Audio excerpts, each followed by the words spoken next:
Hoje nós somos convidados a meditar a respeito da caridade para com o nosso próximo e também a lógica de Jesus a respeito do perdão. Gostaria de partir essa reflexão justamente de uma frase que eu já me deparei muitas vezes, geralmente quando as pessoas comentam algum tipo de tragédia, seja nas redes sociais ou em outro lugar, ou propriamente nos estados. Eu já escutei e já vi essa frase muitas vezes. A frase é a seguinte: quanto mais eu conheço as pessoas, mais eu amo os animais. Alguém já escutou essa frase?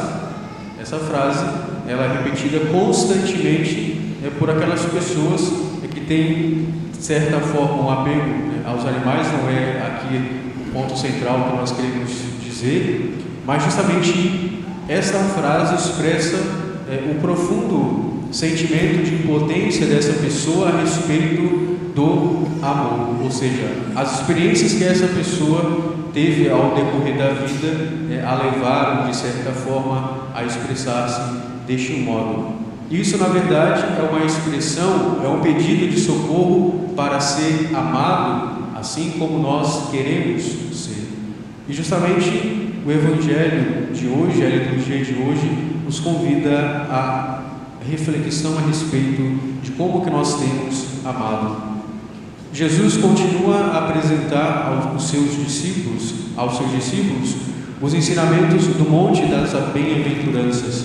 O Evangelho que nós acabamos de escutar é o Evangelho que está no capítulo 5 de São Mateus, o qual nós encontramos ali o Sermão das Bem-aventuranças. Jesus convida uma grande multidão que estava o seguindo, os seus discípulos e apóstolos também estavam na sua presença, e por isso eles gravaram de uma forma muito viva, como recordação, essa recordação das palavras que Jesus disse neste lugar. Era uma montanha na qual Jesus estava no alto e dali ele ensinava aquela multidão. Mas neste momento Jesus anuncia um novo ensinamento. Essa multidão de pessoas de todos os estratos sociais ouve Cristo sem perder nenhuma palavra. Ele abre-lhes todo o horizonte de vida, o horizonte que dá a verdadeira vida. E para isso, Jesus fala do perdão. Não faz sentido apresentar-se perante Deus sem primeiro nos reconciliarmos com o nosso próximo. Adiantar-se como gesto de reconciliação, sair ao seu encontro, ter um coração misericordioso, que vê o que está além das faltas do próximo, é uma condição imprescindível para adorar a Deus. Porque toda ofensa entre os homens é uma ofensa também a Deus, é o modo de dizer a Deus.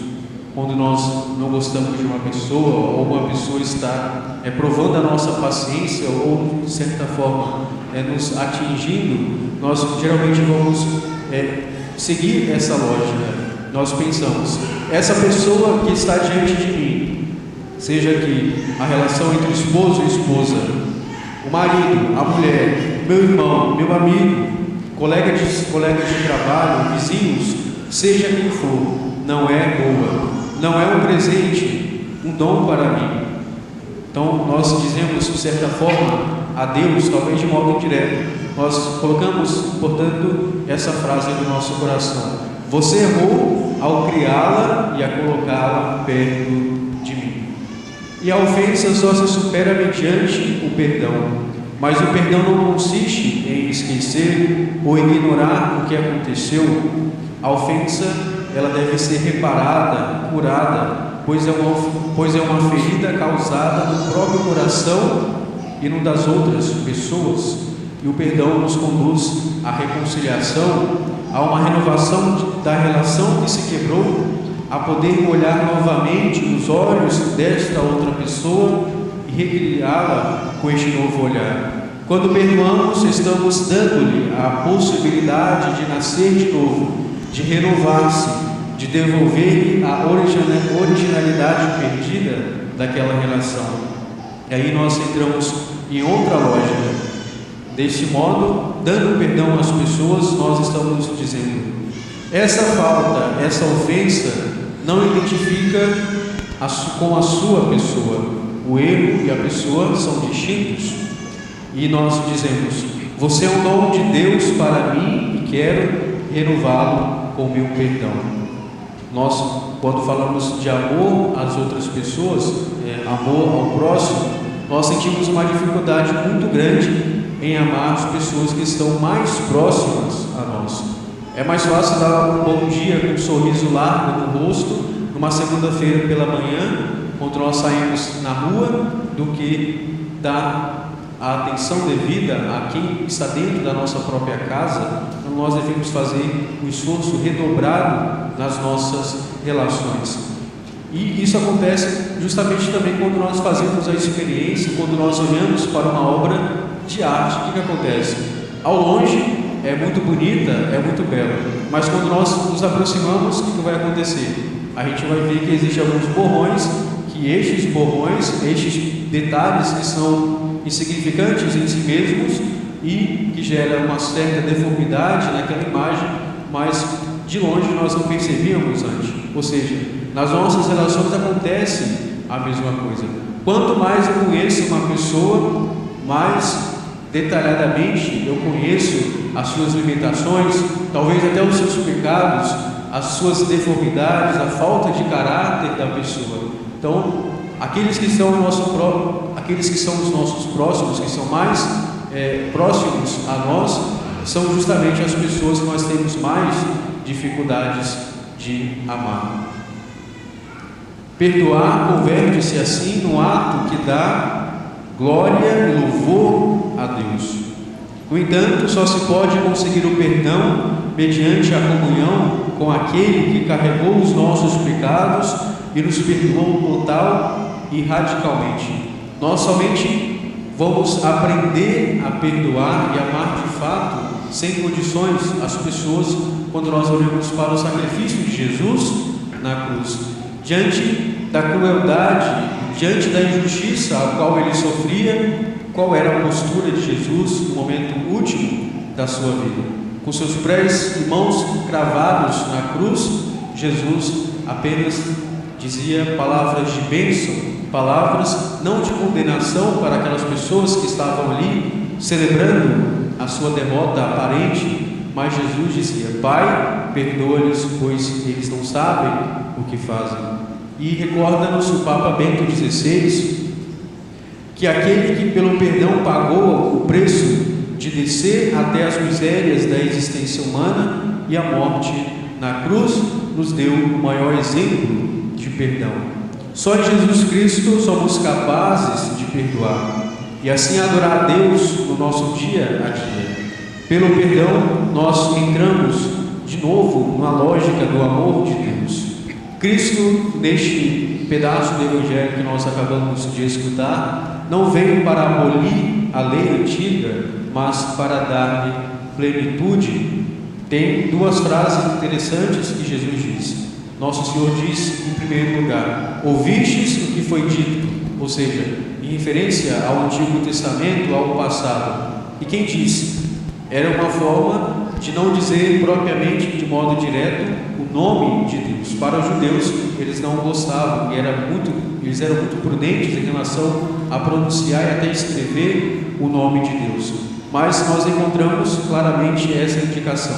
Ouvistes o que foi dito, nós sabemos que aquela lei, não matarás, não cometerás homicídio, foi dita justamente por Deus, dada a Moisés no alto do Monte Sinai. E Jesus liga esta frase, ouvistes o que foi dito, à sua nova afirmação: eu, porém, vos digo. Ou seja, ele faz uma identificação concreta e está provando, na verdade, que ele é Deus, pois ele fala: ouvistes o que foi dito e eu agora vos digo. Então, por quê? Ele tem autoridade de promulgar uma nova lei e, na verdade, Jesus ele aparentemente complica a nossa vida, porque a lei antiga dizia: não matarás.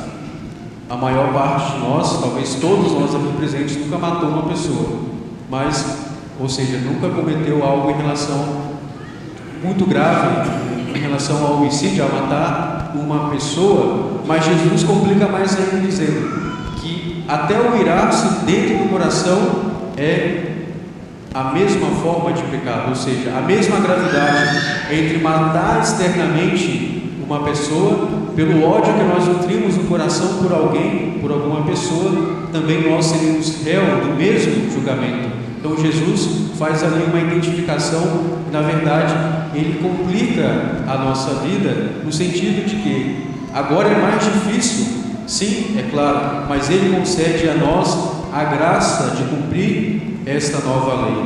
Antes, nós apenas tínhamos as leis externas a nós, mas pela força do Espírito que foi derramado sobre os nossos corações, nós sentimos a necessidade de cumprir assim a vontade de Deus.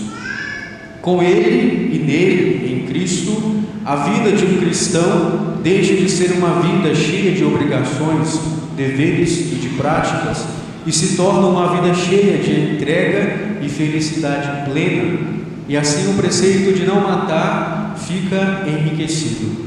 É interessante notar como quanto menor a ofensa, maior o tribunal a enfrentar e maior a punição a ser aplicada. Encolerizar-se implica ser réu em juízo, que era o tribunal condenado previsto para os assassinos. Quem insulta será condenado pelo mesmo tribunal e é um julgamento mais severo que o anterior. Amaldiçoar traz consigo o fogo do inferno. E finalmente ter algo contra o irmão significa estar fora da comunhão com Deus. Então Jesus, na verdade, ele vai até o centro e a raiz de todos os pecados, tanto o pecado do homicídio, que é algo gravíssimo e algo externo, mas ele vai à raiz de todos os pecados, porque os homicídios, os adultérios, todas as outras perversidades começam justamente no fundo do coração das pessoas, pelo sentimento que vai sendo alimentado pelo pensamento e vai chegar até o ato externo, na ação objetiva de matar alguém. Jesus Cristo deve ter surpreendido muitos os que estavam ali ouvir as suas palavras, mas faz isso para apontar a raiz do problema do pecado. O que realmente está em jogo, a comunhão com Deus, passa pela comunhão com os homens, como nos relata São João na sua epístola. Se nós dizemos que amamos a Deus, o qual nós não vemos, e nós não amamos o nosso próximo como o qual nós vemos, nós somos o quê? Mentirosos. O amor a Deus, ele passa justamente de forma concreta no amor aos nossos irmãos, ao nosso próximo. Não matar não é não fazer mal ao outro, mas buscar a comunhão com o outro, entrar de modo verdadeiro na sua vida, levar a vida do outro sobre os próprios ombros, ser responsável também pela vida do próximo. Não há meio termo. Ou a vida do outro é amada de modo radical, ou ela será aniquilada em nosso coração. Ou eu me alegro pela presença e pela vida do outro, ou a rejeito, elimino, tiro do meu caminho. Comumente nós poderíamos pensar que o contrário do amor seria o quê? O ódio. Mas em muitas ocasiões não é de modo objetivo e absoluto o ódio contrário ao amor. Entra aqui uma nova lógica que é tão comum em nosso tempo. O contrário do amor deveria ser o ódio, mas pelo contrário, em muitas ocasiões, a utilização do próximo se torna a forma mais concreta de deformar o amor verdadeiro. Porque quando nós dizemos que amamos as pessoas por aquilo que elas nos podem oferecer, deste modo, nós não estamos amando as pessoas de modo verdadeiro.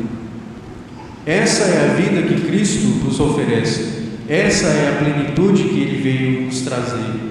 Estar na vida dos outros, unidos a eles. Ficar contente pelos seus sucessos, talentos e habilidades, suas alegrias e projetos. Caminhar com eles também no fracasso, na tristeza e nas dores e doenças.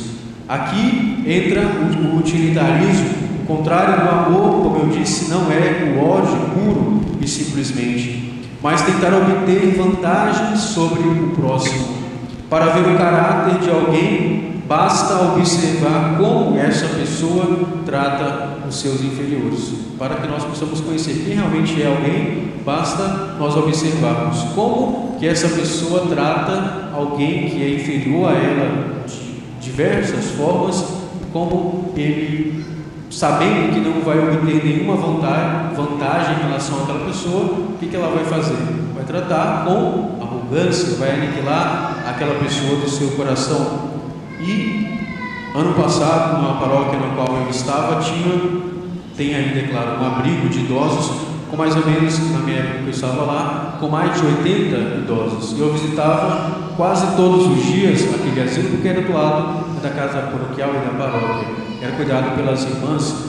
E ali eu percebi, na verdade, como que as pessoas são trocadas. Ou seja, quando a partir do momento no qual uma pessoa deixa de me ser útil, eu vou trocá-la, ou seja, a partir do momento na qual a pessoa não me traz vantagens, qual vai ser a lógica mundana de pecado nos dias atuais do nosso tempo? Descartar essa pessoa. Várias pessoas que estavam ali presentes, daqueles idosos, eles foram colocados lá pelos seus filhos, a maioria deles, e os filhos muitas das vezes nunca mais aparecia para visitá-los. A única pessoa que muitas das vezes estava presente no momento último da vida, seja quando o padre dava a unção dos enfermos, quando a pessoa estava à beira da morte, ou a comunhão na beira da morte, ou até mesmo eu presenciei, a pessoa não tinha ninguém para carregar o seu caixão. Eu muitas das vezes tinha que ajudar aquelas pessoas que estavam ali fazendo o trabalho da funerária para levar o caixão daquele idoso para rezar pela alma daquela pessoa. Então nós entramos aqui e percebemos que muitas das vezes a lógica do ódio não é contrária diretamente ao amor, mas o contrário sim do amor muitas das vezes se traduz de forma concreta pelo descarte e pelo utilitarismo. Nosso Senhor, prezados irmãos, para concluir, todos nós podemos fazer nossos estes conselhos que ajudam a salvaguardar o relacionamento fraterno com as outras pessoas, mesmo sabendo das suas limitações. E como eu disse, quanto mais conhecemos alguém, mais nós conhecemos as suas limitações. E apesar disso, e muitas das vezes o que termina com qualquer tipo de relação, seja matrimônio, amizade, relação de paternidade e filiação, é justamente nós vamos colocando para amar as pessoas vários condicionais. Se essa pessoa faz isso, se essa pessoa me dá isso, eu a amo. Mas nós deveríamos fugir dessa lógica que coloca condição ao amor às pessoas. Nós deveríamos, pelo contrário, pensar: mesmo que essa pessoa me faça isso, eu sou capaz de amá-la e também capaz de perdoá-la. Apesar dos pecados e limitações dessa pessoa, eu sou capaz, por amor a Deus, sobretudo, de perdoar as suas limitações.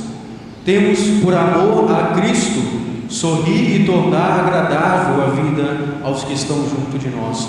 Não é nada estranho, somos seres humanos, não puros espíritos, que alguma vez se nos escape uma reação brusca ou de mau gênio nas nossas relações. É normal isso acontecer, porque nós não somos feitos de gelatina. As nossas personalidades muitas das vezes entram em embates.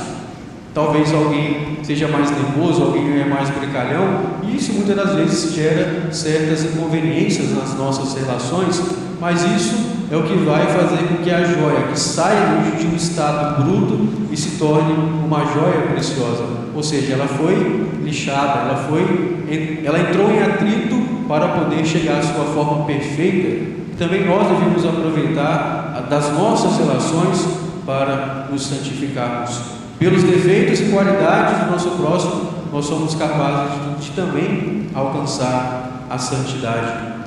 E para terminar, eu gostaria de repetir a frase de Jesus para nós neste dia: se fores, portanto, apresentar uma oferta sobre o altar, e ali te recordares que que o teu irmão tem alguma coisa contra ti, deixa lá a tua oferta diante do altar e vai primeiro reconciliar-te com o teu irmão. Depois volta para apresentar a tua oferta.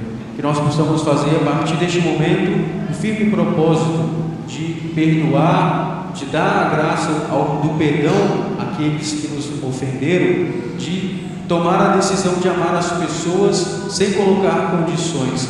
Devemos amar as pessoas como fizeram os santos. Santa Teresa de Calcutá não amava uma pessoa pobre e que estava ali com dificuldade simplesmente por sentir pena daquela pessoa, mas ela amava profundamente aquela pessoa e queria que aquela pessoa alcançasse a verdadeira felicidade no céu. Prezados irmãos, que nós possamos também pedir a Nosso Senhor a graça de receber essa reconciliação com o nosso próximo, para que nós possamos também, para com Deus, receber dele o perdão que tanto nós precisamos. E todas as vezes que nós rezamos no Pai Nosso, nós devemos nos recordar que para receber o perdão de Deus, nós também devemos perdoar as penas, os pecados do nosso próximo, que nós possamos assim de fato adentrar numa nova lógica que Cristo vem dar ao nosso coração, a lógica do amor e do perdão. Louvado seja nosso Senhor Jesus Cristo.